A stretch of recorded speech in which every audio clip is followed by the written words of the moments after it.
Hello.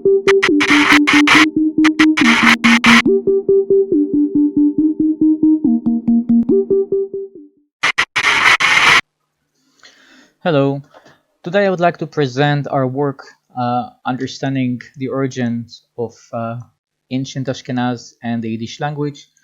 Uh, this work was done in collaboration with Paul Wexler and other colleagues.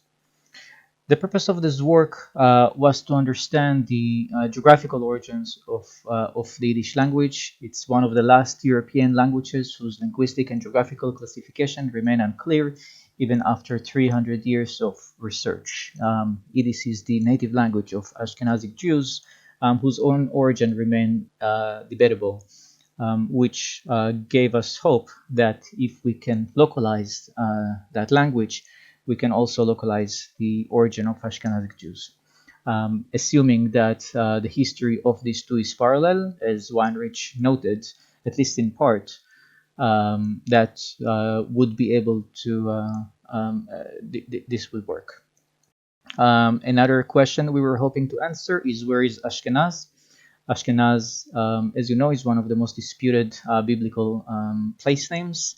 It is mentioned only few times, twice in the context of Noach descendants, and once in reference to some legendary kingdom that would wage war on Babylon at the end of the days.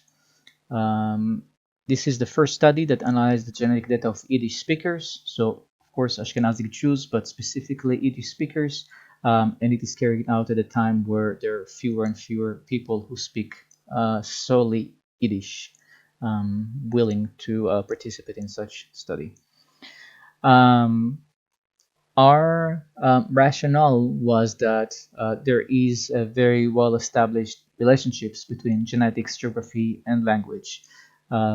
Genetics can be translated to geographical regions using a tool that we developed. It's called Geographic Population Structure, or GPS.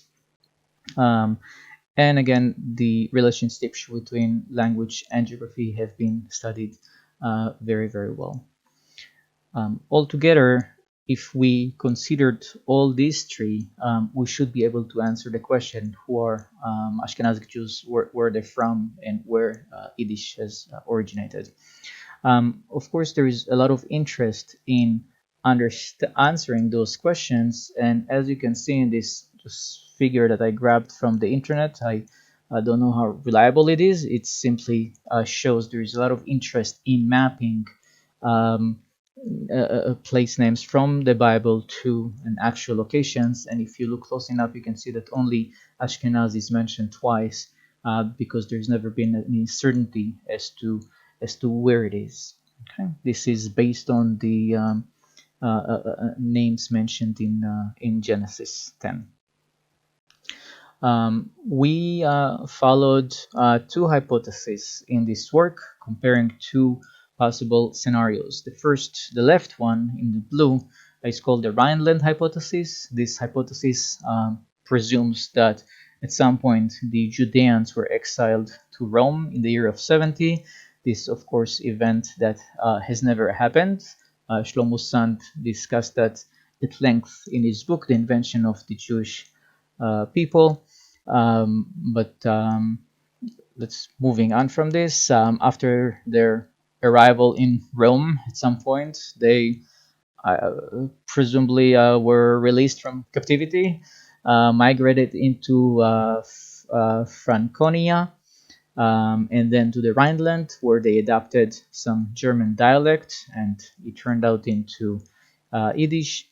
And in the mid 13th century, mass migration to Eastern Europe, and at that point they experienced a demographic miracle that created a very large Jewish community.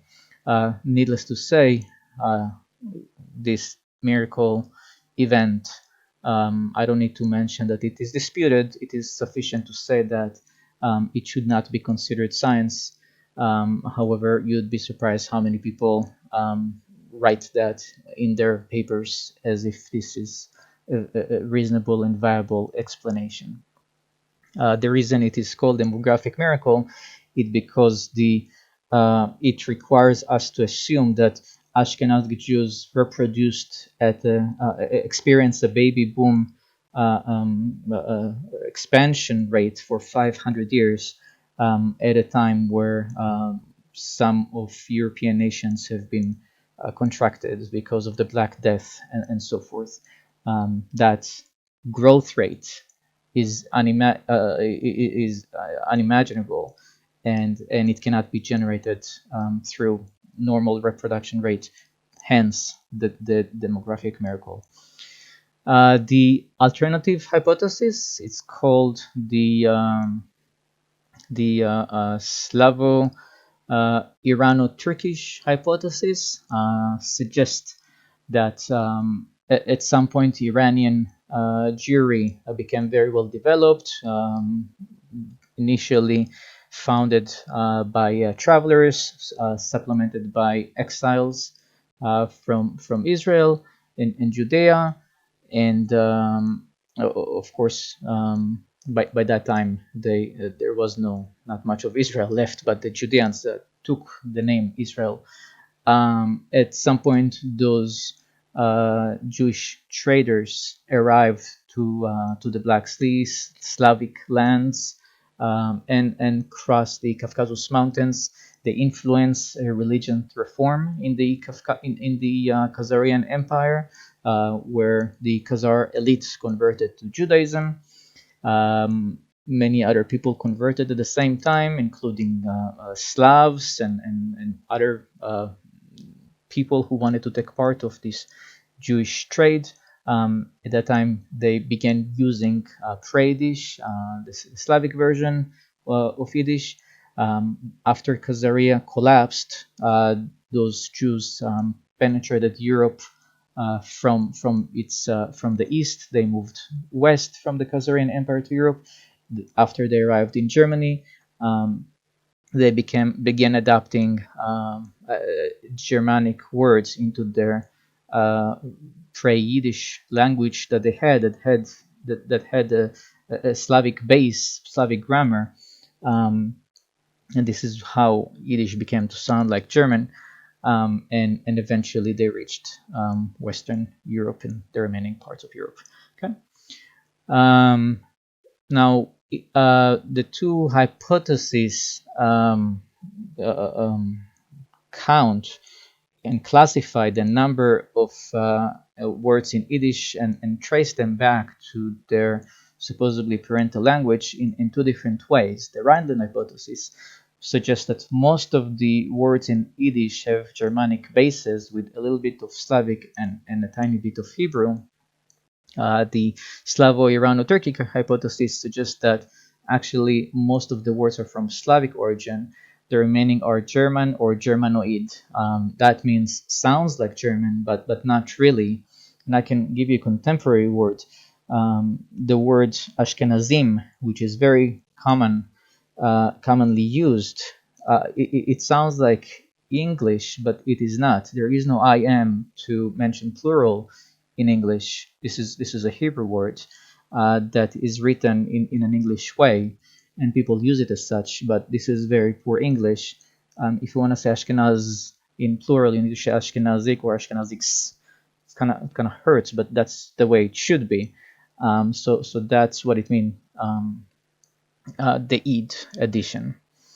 Now, another way of thinking of these two hypotheses is that the Rhineland hypothesis suggests that if it sounds like a duck, then it's a duck, whereas the Slavic Irano-Turkic hypothesis says that no, it may look like a fish, but actually you have to cut it and look at the internal organization. And just because it swims and looks like a fish, it's actually a completely different animal. And of course, every hypothesis has its own historical description that it follows. It's already been presented very briefly. The first hypothesis suggests a Germanic origin for the language, okay, some German dialect that became Yiddish. The other hypothesis suggests that Yiddish has been developed in the Khazarian Empire, relexified during the time Jews did in Kiev and Rus, and finally got its final form in the Sorbian areas in Germany. Now, if you take 10 random linguists and put them in a room and ask them, if you follow the Rhineland hypothesis, go to this side of the room, and if you follow the believe in the other hypothesis, go to the other side of the room, maybe 9 of them would go to the first wall, and perhaps one would go to the other side of the room, and very likely because they misunderstood the question. That's the state of acceptance of these two hypotheses. Rhineland has been adopted by people who also believe Jews have Levantine origin, whereas the Slavo-Irano-Turkic hypothesis, championed by Paul Wexler, professor in Tel Aviv University, and possibly a few others linguists who adopted this hypothesis. Now, the main challenges for any hypothesis is to answer the following three questions. What is the meaning of the name Ashkenaz? Okay, it's a long word. It is not associated with any known toponym, so place name. So how did it come about? How did Ashkenazic Jews become affiliated with that name, Ashkenaz? Why did Yiddish appear in the 9th century? And how can we explain the large presence of Jews in Eastern Europe in the 19th century? The rationale of our study is as follows. If we assume that the history of Yiddish mirrors the history of Yiddish speakers, we should be able to take the DNA of Yiddish speakers, run it through the geographic population structure GPS algorithm that we developed in a previous study. GPS converts DNA data into geographical regions, and wherever GPS would predict those Yiddish speakers to, that would be the place where the Yiddish speakers' genomes has been finalized, received their final genetic touch, and that would also be the birthplace of Yiddish. That's easily said than done. Where would we find the DNA of Yiddish speakers? Solely Yiddish speakers. That's a big challenge.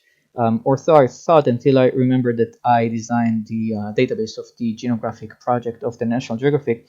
And when we designed this database, we allowed people to annotate their genome and tell us where their parents are from and what language or languages they speak.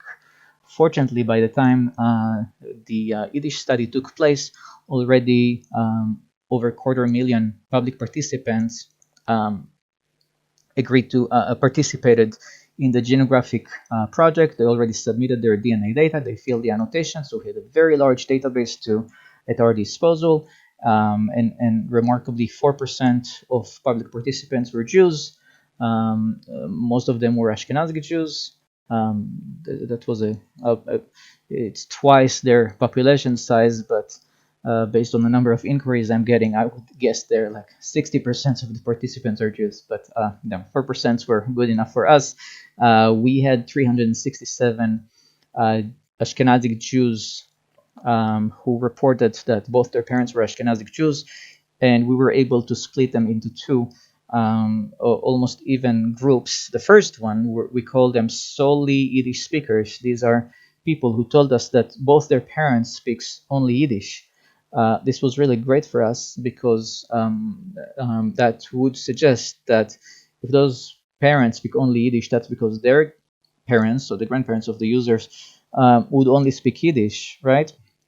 And so on and so forth. So presumably that would be more homogeneous groups, whereas the other half of the Ashkenazi Jews, their parents spoke multiple languages.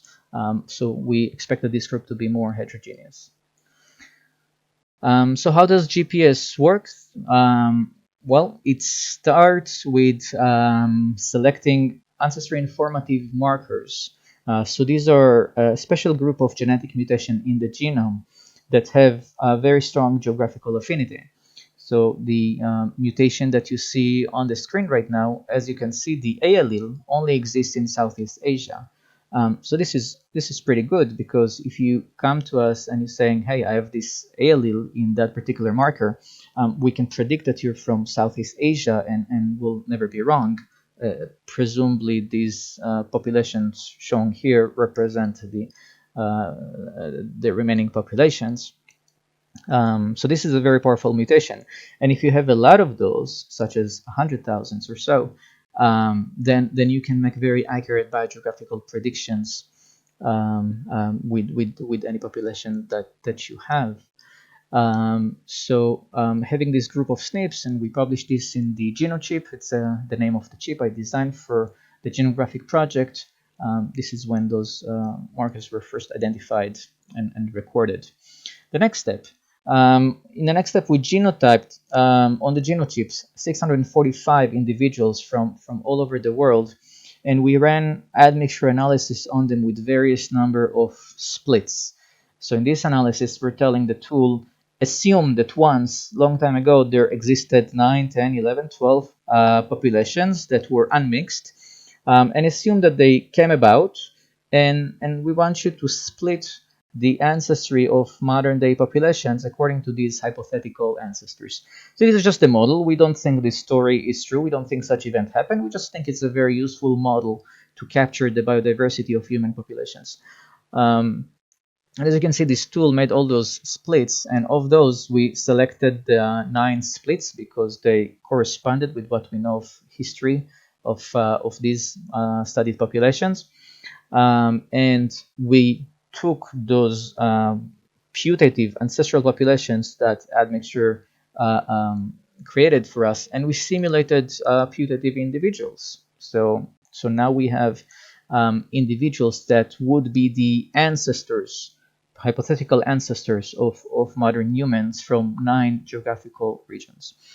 The next step, we ask for our modern day populations from which gene pools your genome come from, and we summarize the results in this bar. So every bar is one individual, and the difference in colors represent a different proportion of gene pools for every individual. And what you see here is very interesting results. You can see that everyone are mixed, which is great because we didn't want to replace one bad racial model with another. You can see that the gene pools are very well localized. So, for example, Africans all have the 2 African, South African and Sub-Saharan African, the purple and the red gene pools, and we almost don't see them outside of Africa. Likewise, the Native Americans, so the yellow component, we don't see it very much outside of Africa, just a tiny bit in Russians, which would be expected from the shared history, but not outside of it. So this is really this was a really good result. But the most important one was that adjacent populations showed similar admixture proportions. And that's very encouraging because we didn't have all the world populations represented in this panel.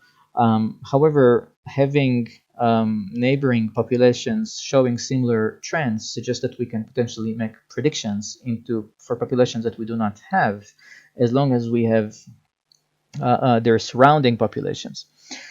So how do we move from these to make biogeographical predictions? Well, we take the mean admixture signature of every population and we place it on the map like this. Okay, it's the same exact representation as before, except now it's in a pie chart. Before it was in a bar. And there comes the individuals that asks us, where am I from? So we have a 9 numbers vector proportions, sums to 1, and we have the same exact proportions for all those pie charts.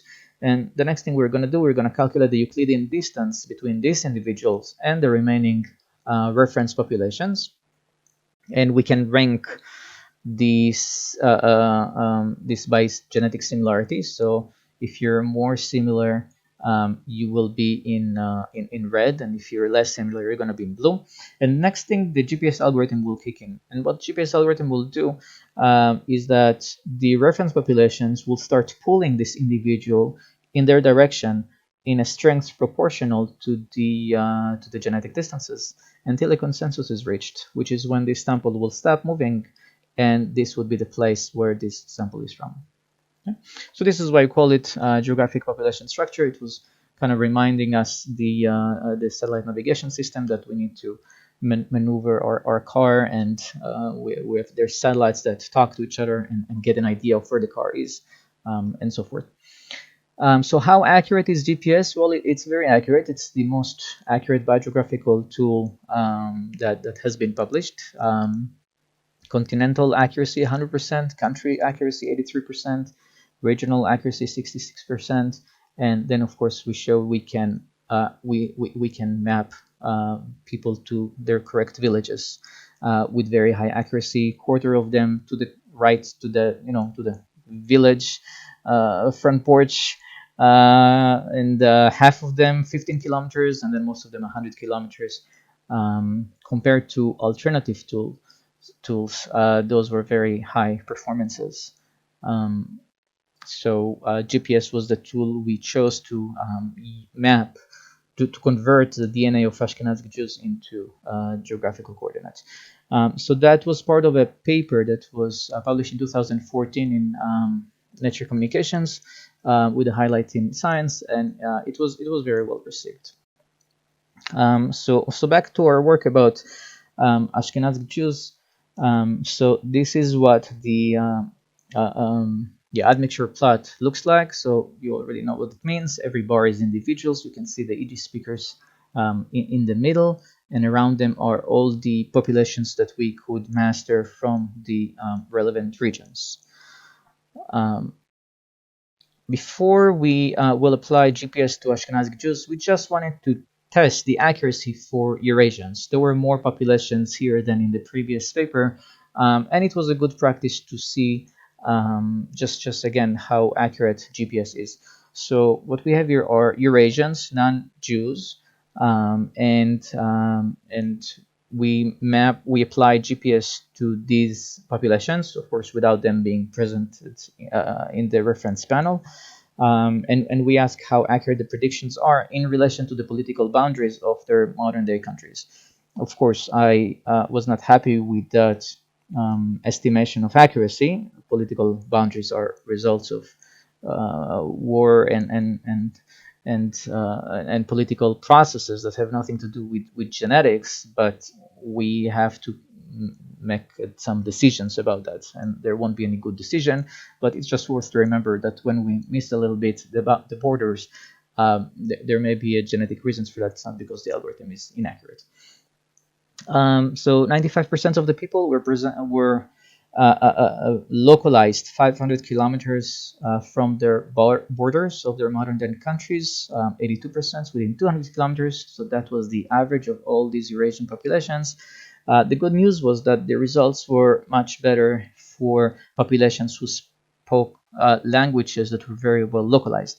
And that makes sense. If you only speak language that is not spoken outside of your country, it will be very difficult for you to get dates, with other people outside of your language group. So we can expect those populations to be more homogeneous, and that's good news for our Yiddish speakers because their language is also very well localized. Applying GPS to Ashkenazic Jews resulted in the following figure. The Yiddish speakers are in orange triangles. We had some people who said they're Kohens and Levites. They're shown here, and then a bit of few mountain Jews and Iranian Jews are also on the map. And the results pointed to northeastern Turkey, a region of no particular significance in Jewish history. Not at all what was predicted by either theory. It was very baffling for us. So we packed some warm clothes and hiking shoes and food for several days, and we went to the nearby library, and we lived there until we found the following. We found that this region harbored primeval villages whose name most likely derived from the word Ashkenaz. So we have Ishkenaz, Ashkenaz, Ashkenaz, and Ashkuz. The last one was evacuated in the mid 7th century AD. And these are the first and only toponyms of the word Ashkenaz known to us, and there are four of them, all in the same region, and all of them are where Ashkenazic Jews were predicted to. And not only that, you can see that Ashkenazi Jews were predicted to a hub of trade routes that are found in these very important regions that borders the sea. Now, the closest city that we have there is called Trebizond, and it was a port city that in ancient time had banks and bazaars and very strategic region to do trade with the northern regions.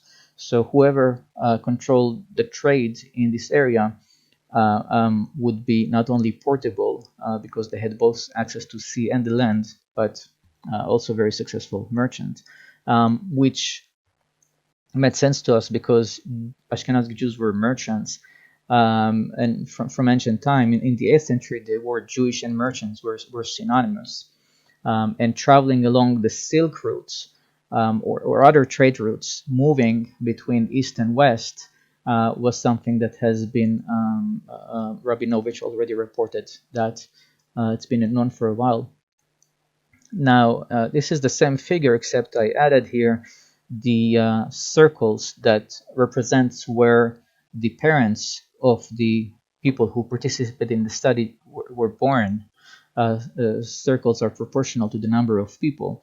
Now, what you see here is that none of the people who told us where their parents were born were predicted to those places, which is surprising because this is not GPS being off. We already shown that GPS makes very accurate predictions for European non-Jews. If those people were Europeans, they would be predicted to where the circles show us.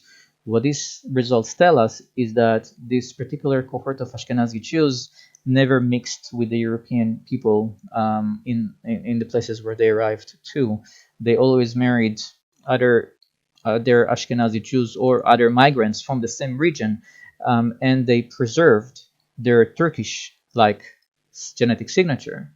And I'm saying Turkish here just for simplicity. Of course, by that time there were no Turks, not in those regions. I mean, this is clear, right? I mean, all people's names should be taken to in the simple manner, not in the necessarily historical one. And then we have one ancient Scythian there, and that's the square. It's ancient Scythian. Looking at the haplogroups, both maternal and paternals, they're very heterogeneous. So you can forget all about the single ancestors hypothesis that a lot of people preach. I mean, you can see it's not in the cards.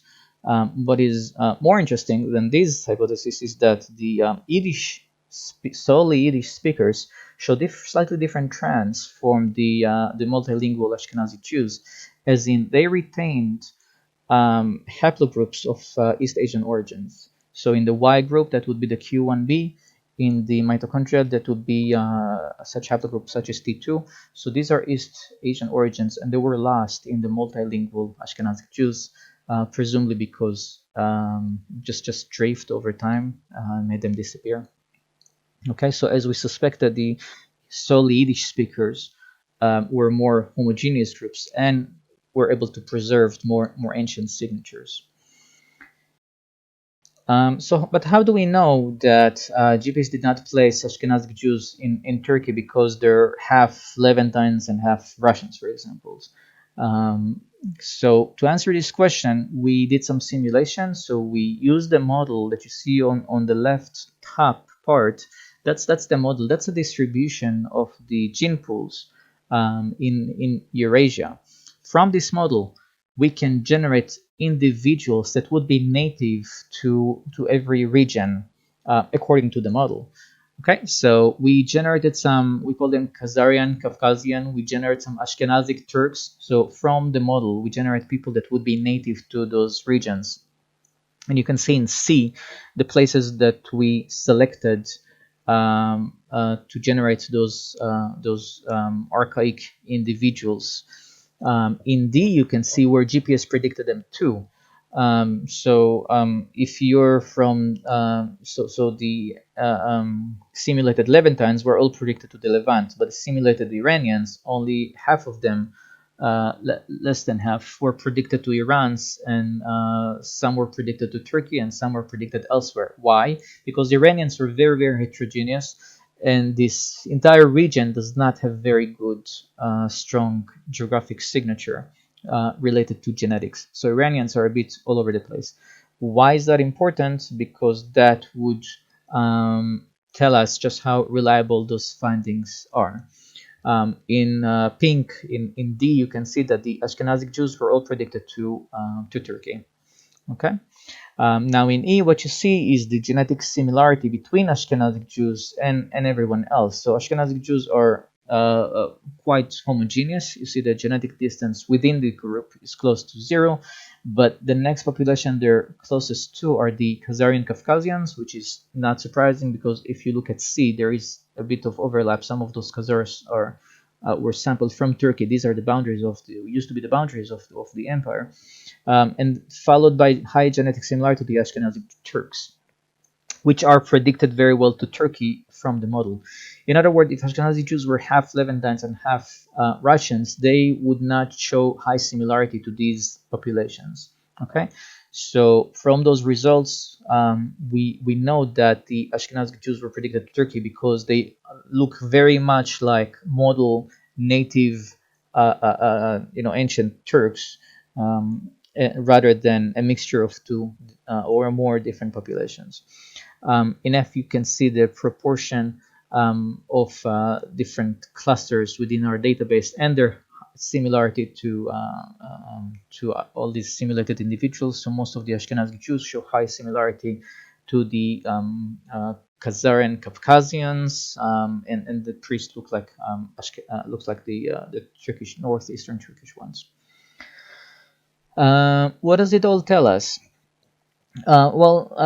We remind you our goal was to address the question of origin of Ashkenazi Jews and their language, which have been some of the most debated questions in genetics history and linguistics over the past 300 years. Genetics, of course, a little bit less.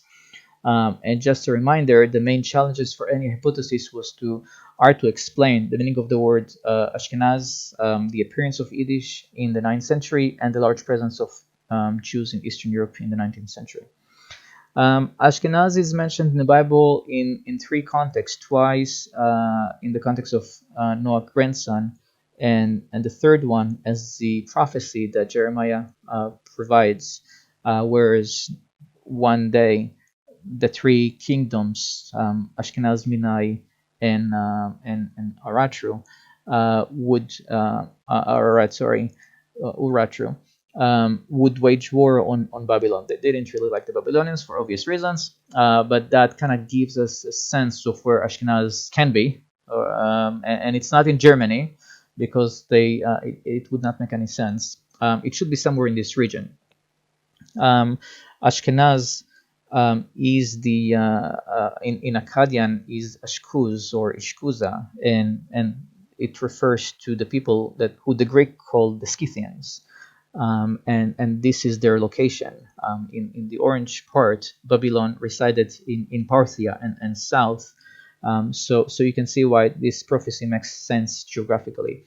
Our predictions were a bit in northeastern Turkey, so just the edge of the Scythian Empire, but this entire region was called Ashkenaz, and presumably these names over time was lost. There is I don't need to tell you, there is a process of changing certain names to other names to support the ambitious of whoever lives there. In Israel, it's being done all the time, and possibly in Turkey as well. So names disappearing, ancient names disappearing. So we're very fortunate to recover these ones, thanks to our GPS telling us where to look for. So how did Ashkenazic Jews became affiliated with this name? So this question is not clear, but we already know that this name has been called Ashkenaz for a very long time, and we know that Jews were traders. By the 1st century, most of the Jews in the world resided in the Iranian Empire. They were descendants from Judean emigrants, or most likely from local converts to Judaism that were extremely active in international trade. Over time, many of them moved north to the Khazarian Empire to expand their commercial operations. Later on, they influenced the religion reform in the Khazarian Empire, where the Khazarian Empire is converted to Judaism. There is no doubt about that. Um, Consequently, not only the Turkish rulers converted to Judaism, but a lot of other Eastern Slavs and other members of the empire, of the elite, converted to Judaism so they can participate in the very profitable trade between Europe and China. That was a Jewish monopoly. And we speculate that Yiddish emerged at that time as a secret language to give Jews advantage in trade, and it was based on Slavic and Iranian patterns.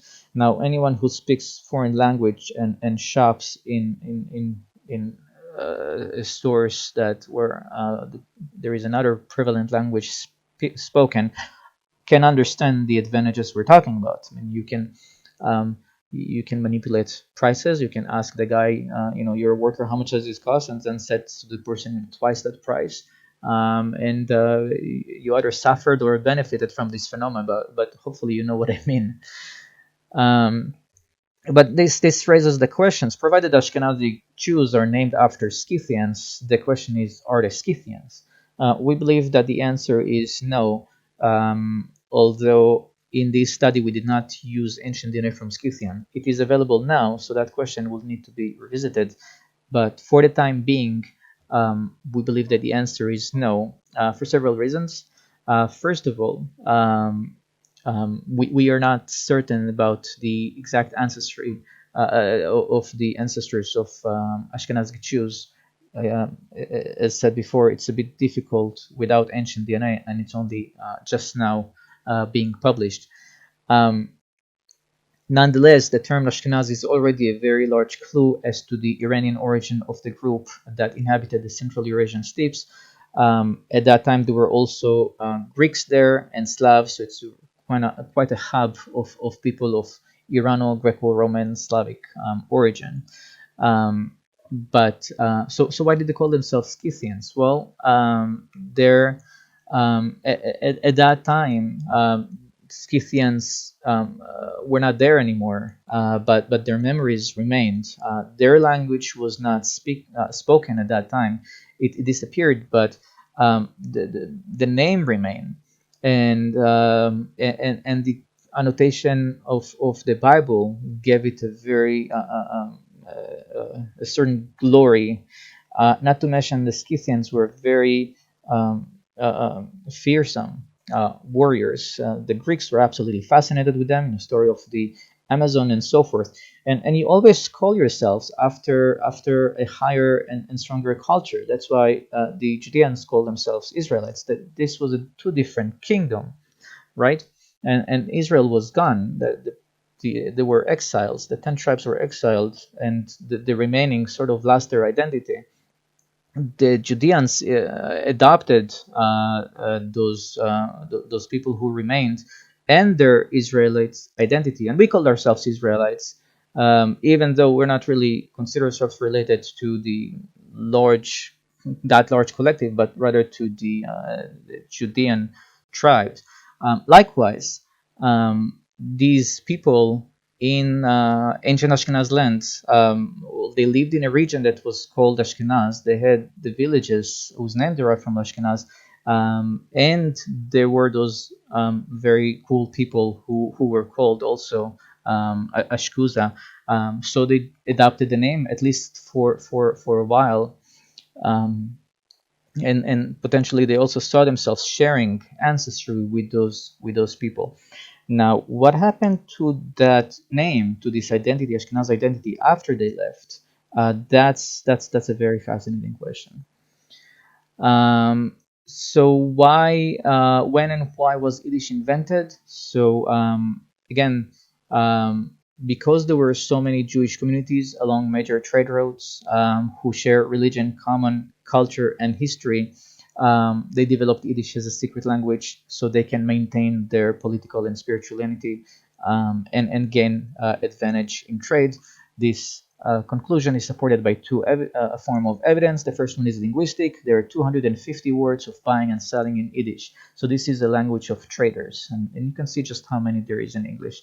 The second one is the genetic evidence. You can see the genome of Ashkenazi Jews is being mapped to this hub of trade routes in the region that we called ancient Ashkenaz.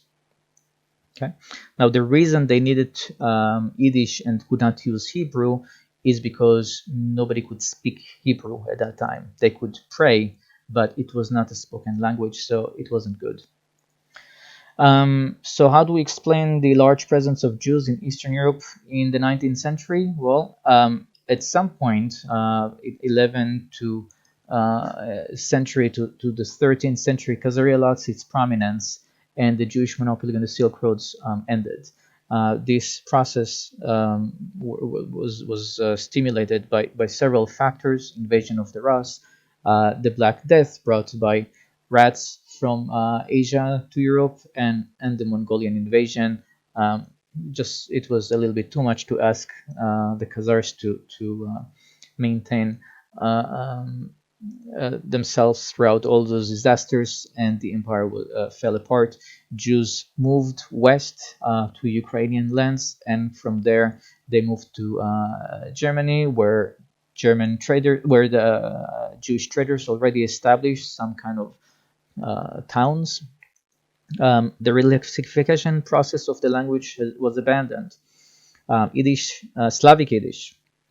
There were other Yiddish languages that went extinct in different parts of the world. Slavic Yiddish is the only one that survived. It's called today just Yiddish. And it became the first and only spoken written language, and started absorbing more and more German words on its Slavic grammar, which is why people called it jargon or broken German. So again, why Ashkenazic Jews? If Jews moved out of Ashkenaz, why haven't we heard about that term before early on? And if it was, could it have been that it was forgotten, but some memory remained? So these are all fascinating questions, but of course there is a lot of confusion involving it. And some people believe that the only real Ashkenazic Jews are Germans, and other non-German Jews should not be called Ashkenaz. Our findings suggest otherwise. A lot of the confusion concerning this hypothesis stems from the erroneous association of the term Ashkenaz with Germans or German lands in the 11th century. From historical perspective, the word Ashkenaz starts with the Scythians, and that term remained in the region. It was not the Germanic association was made only very later on. Already in the 10th century in Baghdad, it meant Slavic. So the meaning of the word changed a little bit, and only in the 11th century it got the word of German, Yiddish speakers, and so forth. However, already in the 10th century, Moroccan Karaite philologists knew that Ashkenazi Jews descend from the Khazars and German, meaning that they came from Khazar Empire and spoke Yiddish. So you can understand this confusion. And a lot of there are several other authors who recognize Ashkenaz as the regions of the Near East. Some Caucasus Jews are still known by Ashkenazic by their neighbors. This is not because they adopted the name from German Jews. They were the first Ashkenazic Jews, which also means that those Turkish Jews, again, those people from that region in northeastern Turkey who arrived in Khazaria and later on moved to Russia, and are the ancestors, most likely, of modern-day Russians, should also be properly called Ashkenazic Jews. It is not the German Jews who hold a title to that term. Of course, some people do not agree. Uptruth suggested in her response to our paper that Jewish immigrants in Europe just transferred biblical names at random into regions where they settled.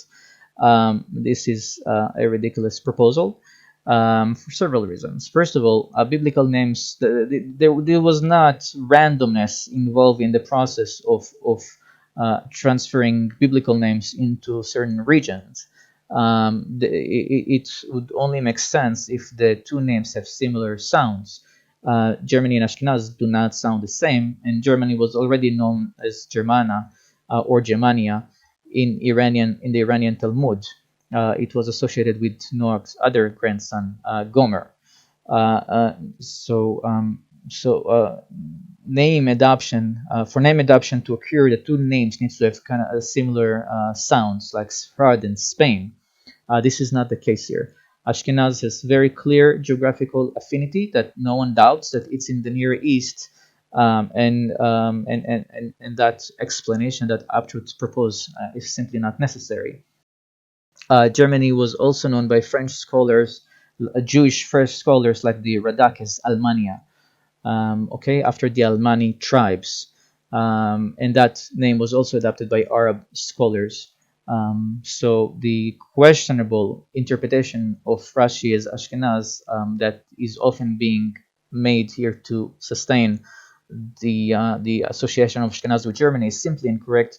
Radak came after Rashi. He's used his language, his symbol, so obviously he could read what Rashi wrote, and he would not make that mistake, as in ignoring what Rashi called Germany, supposedly Ashkenaz, and call it Almania instead.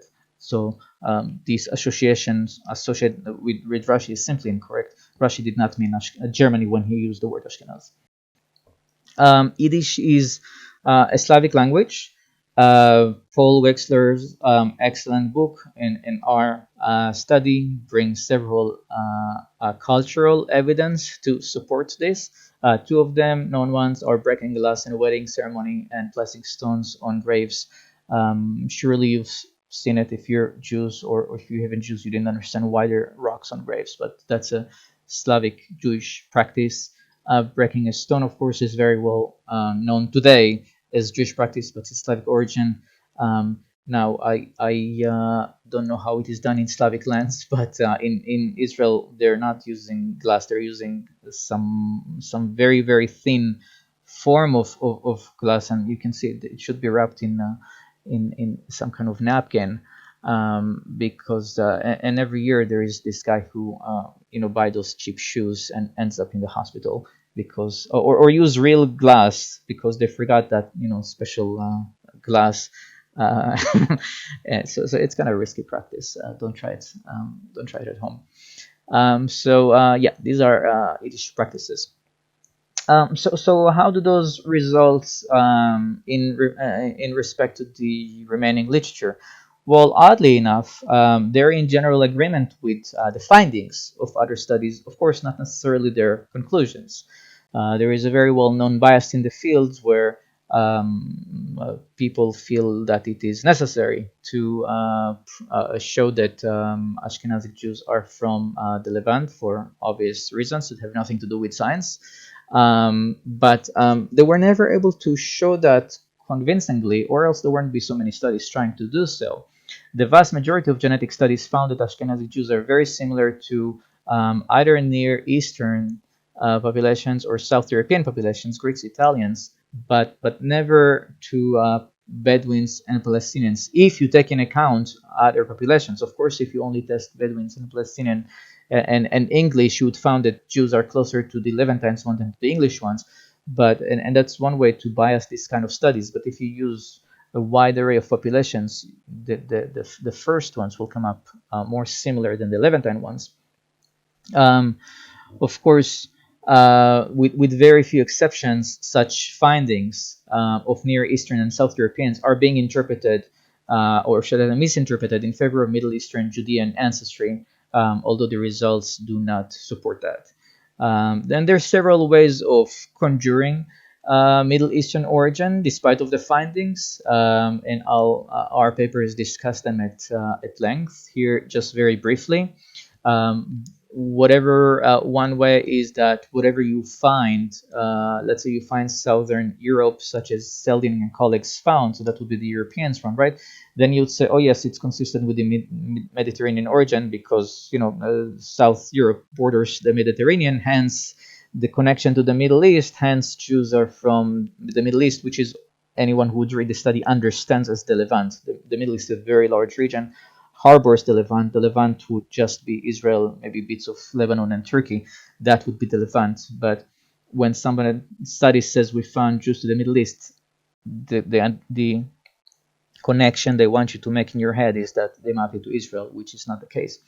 Um, Another way of reporting the results, like Rusti et al. Did, they declared that it is part of the Near East.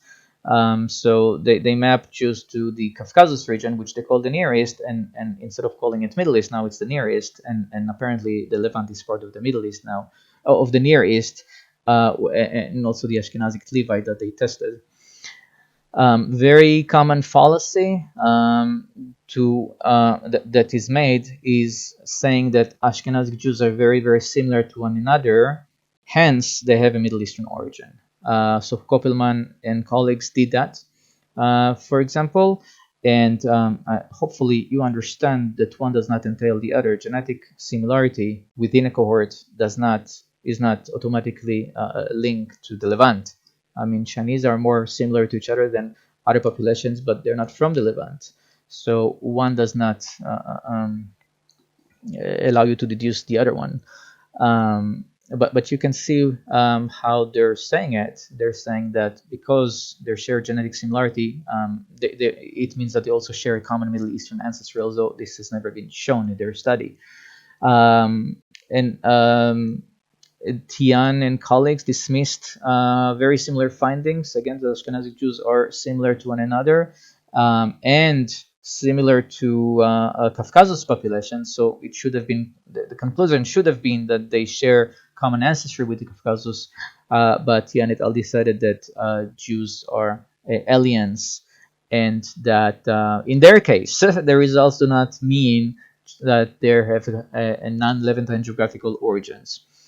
And what is very, very common to do is to make the argument that you found similarity with non-Jews that are not in the Levant because those people in the past were Jews, and that kind of argument is the same one that is being made in religion. It cannot be refuted. If you decide that any similarity you find because Jews and non-Jews, it is because the non-Jews were actually Jews. There is no way to test that, but also no way to refute that. And that's a very common argument to make. And it's not being made only with regarding to Turks and the Caucasus. You can see it with Latinos and essentially every population Ashkenazi Jews show similarity to, because they're a very heterogeneous population and there is lots of coming in and mixing and so on and so forth. They are expected to show similarity to other populations, but rather than interpreting the data in that way, consistent with historical data that we have, it is being interpreted as the other guy is a Jew, he just doesn't know that. And that allows a genetic testing company to make a lot of money. Such argument was made recently by Bihar and colleagues that traced Ashkenazic Jew to Eastern Europe, Eastern Turkey, but instead of interpreting the data such as Turkish origin, which they should have, that was the logic of their analysis, they claimed that those people share Levantine, where it says Middle Eastern in this context, that means Levantine origin with Jews. Hence, this is why Jews are in Turkey. So no matter where Jews are going to be predicted, it's because the other guy is a Jew, he just doesn't know that. And we're going back to Levant. You can understand it's a nonsense argument, but that's the one being made. Atzmon and colleagues also found that Northern Italians show greatest proximity to Ashkenazic Jews, followed by other Italians and French, which should have been interpreted as a non-Semitic Mediterranean ancestry. Instead, they decided Ashkenazic Jews demonstrate a Middle Eastern ancestry based on absolutely nothing. The same authors also interpreted different patterns of genetic segments that are IBD, very long stretches of genome, very similar to other populations, but they explain the data in the demographic miracle rather than explain it as scientists should without using miracles. So far as I know, No large-scale study has reported that Ashkenazi Jews are genetically closer to Germans or Israelite populations when compared with Near Eastern and Southern European populations. In our analysis, all biogeographical analysis, Bedouins and Palestinians are the only populations localized to Israel, not Druze. Druze are from the Caucasus and the Syrian region as well. So this paper was received quite well. The number of readers in the first couple of weeks estimated in the millions. This is the unfortunately only third most read paper in Genome Biology and Evolution. I find it quite hard to top the first two that one I wrote, and the other one is a highlight. The fifth one has nothing to do with Ashkenazic Jews, but you're still welcome to read it. Um, and we're able to do some citizen science to allow people to take part of future research or just if they want, or just use GPS to study their own origins. So I developed this tool for DNA Diagnostic Center. It's called the GPS Origins. It is much more advanced than the GPS I just presented in many ways.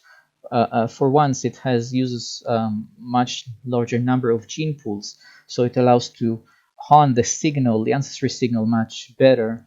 It uses a very large panel of reference populations, so I think it's over 1,000 reference populations, and it doesn't yield a single point of origin like GPS does. It yields two, roughly corresponding to two parental lines. And each line also has some migration route, which is how the DNA traveled along very long time. Of course, this is not the migration of a single person. This is how the DNA, where the DNA turned, as in which populations it shows lesser similarities. And the full analysis will also give you the timestamps and events that led to this prediction. But these results that you see on the screens are for Russian Jew. And interestingly, you can see the two lines converged in the region of ancient Ashkenaz, and as they moved on together to Turkey.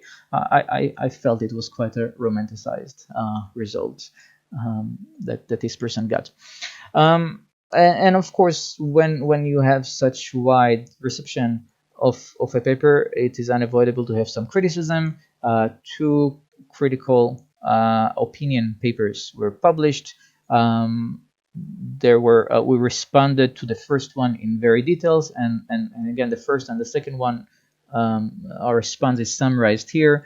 I'm not going to discuss their criticism in detail. I don't think it is very interesting. None of them discussed the major finding, which is the primeval villages and the link between genetics and geography, which we demonstrated. They just want to say that they don't agree with the results, and they have the right to do so, but I have the right to ignore it, at least in this presentation. Our detailed response is in those papers, and I'm not gonna I don't want to waste time reviewing it. What I would like to talk about a little bit is the second response that we provided. Not the response itself, but the added analysis that we did. The top figure shows you a summary of all biogeographical predictions ever made for Ashkenazic Jews. So it has the 2013 paper, the Behar et al. Results, and then the Das et al. Results. They were all made based on different data sets of Ashkenazic Jews using three different methods, and you can see they all converge in Turkey. Okay, I'm absolutely fascinated that my 2013 very limited biogeographical methods yield the same results as GPS. Behar's method is just off, but as you can see, it is not in Israel, and that of course is not what the authors reported. They just ignored their own results. So this is a summary of findings on biogeographical localization of Ashkenazi Jews. The figure below already was done at a time where ancient DNA data became sufficient to allow further exploration of more ancient origins. And what you see here is a supervised admixture analysis where we ask for modern day populations, to which ancient populations do you most look like? So these European hunter-gatherers and Anatolians, Levantines, and Iranians, they're all ancient populations whose DNA was sequenced from skeletons and mummies. Of course, they're all from different times. We didn't have the luxury with these limited data to select it to reflect particular time. So it is a bit limited, but nonetheless, you can see that when all things are equal, Levantine populations show very high similarity to ancient Levantines, whereas Ashkenazic Jews show similarity to ancient Iranians, in agreement with our results above and the findings from of the Das et al. Paper that Ashkenazic Jews are of Iranian origin. Okay, so this is completely consistent with the ancient DNA evidence. And that paper also did very well in Frontiers. Two popular science articles that I wrote for the conversation also did very well. So there are about 500 readers per day, and I think in my institution I'm ranked top 10 most read author. And here too, with the rise of ancient DNA sciences and the progress made in this field by others and of course our group, we also wanted to allow some citizen science, allow people experience with the data and experiment with it. A different company called DNA Consultants agreed to develop to make available the primeval DNA test that I developed. Interestingly, we have ancient Israelites in the as one of the populations that people can test with. So this is one example of results. There are other screens I'm not showing here of a person who took the test, and that's the genetic similarity that they have with all these different skeletons that we give them names to make it more fun, and every skeleton has their own story. And you can see that the highest similarity is with ancient DNA, that ancient person that we call Gal, and I believe she's Neolithic female. Yes. So to summarize, our study aimed to answer major questions regarding the term Ashkenaz, the origin of Ashkenazic Jews, and Yiddish, in light of two prevailing hypotheses: the Rhineland hypothesis, the Irano-Turco-Slavic hypothesis. Our findings supported the Irano-Turco-Slavic hypothesis. We found no evidence whatsoever for a Levantine origin. Later analysis that we used ancient DNA sustained those findings. In fact, there is no evidence for a Levantine origin in the literature. All we have are results being interpreted, or again misinterpreted, in favor of Middle Eastern origin, or most likely the Near Eastern origins in the Caucasus and Turkey represented as are being misinterpreted as being a midway between the Levant and Europe. Again, there is no evidence for this. This is just wishful thinking and a lot of bad science. I'm certainly not going to read the whole thing. It's all summarized in the paper below. But those results produce a new history for Ashkenazic Jews, where the origin of the people was from God-fearers communities that resided in the Black Sea. At some point, they fully converted to Judaism. The only difference between God-fearers and a Jew is circumcision. They probably had one rabbi too many coming from Iran and beginning this process, which took a very long time to be established, but making circumcision more prevalent than it used to be. There was a reason why they opposed circumcision, more than one, but that's a story for a different time. And after that, they moved on, following unpleasant events they experienced in Turkey.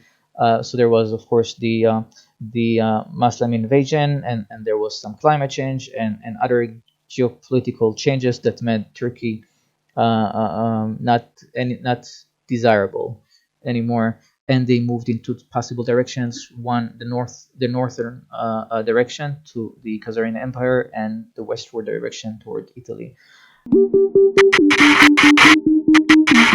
Thank you.